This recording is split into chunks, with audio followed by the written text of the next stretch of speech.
Welcome back to channel. நம்ம அர்ஷத் கானும் and Kishan தாஸும் சேர்ந்து நடிச்சிருக்கிற ஒரு சூப்பரான ஒரு ரொமான்டிக் காமெடி டிராமா மூவி தான் ஆரோமலே. இந்த படம் இப்போ ஒரு வழியா அவங்களுக்கு ஜியோ ஹாட்ஸ்டார் ஆட் பண்ணிட்டாங்க.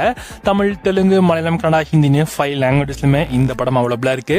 இந்த படத்தோட சிம்பிளான ஒன் ஸ்டோரி என்னன்னா, நம்ம ஹீரோக்கு சினிமால வர மாதிரியே சினிமால எப்படி லவ் பண்றாங்களோ அதே மாதிரி ரியல் லைஃப்ல லவ் பண்ணுன்ற மாதிரி ஆசைப்பட்டு இருப்பாரு. பார்த்த பொண்ணெல்லாம் லவ் பண்ணிட்டு இருப்பாரு. ஆனா ஒரு கட்டத்துல இவரு வேலைக்கு போற இடத்துலயே ஒரு சீனியர் மேனேஜரை ரூட் விட்டு லவ்வும் பண்ண ஆரம்பிக்கிறாரு. பட் ஆனா இவங்க 2 பேருக்கும் நடுவில் ஒரு நல்ல ஒரு மோதல் வரும். அந்த மோதல்னால ஏற்படுற சில விஷயங்கள், அந்த சில விஷயத்தினால இவங்களோட காதல் கை குடிச்சா இல்லையா, நம்ம ஹீரோ கடைசியில லவ் செட் ஆச்சா இல்லையான்றதுதான் இந்த படத்தோட கதையே. இல்ல வீடியோ கணேஷ்க்கு ஒரு ஸ்டோரி வரும்.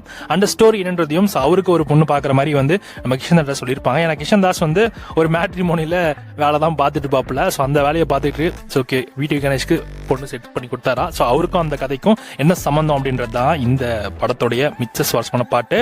ஓவராலா இந்த படம் பார்க்கறதுக்கும் நல்லா இருக்கு. ட்ரை பண்ணி பாருங்க. நல்லா ஜாலியாவே இந்த படத்தை எடுத்திருக்காங்க. ஓவராலா காமெடி ஓரளவுக்கு நல்லாவே ஒர்க் ஆயிருக்கு. ஸோ செக் பண்ணி பாருங்க. யூத்ஃபுல் டிராமா மூவி ஜியோ ஹாட்ஸ்டார்ல அவைலபிளா இருக்கு. வேணுன்றவங்க செக் பண்ணி பார்த்துக்கோங்க.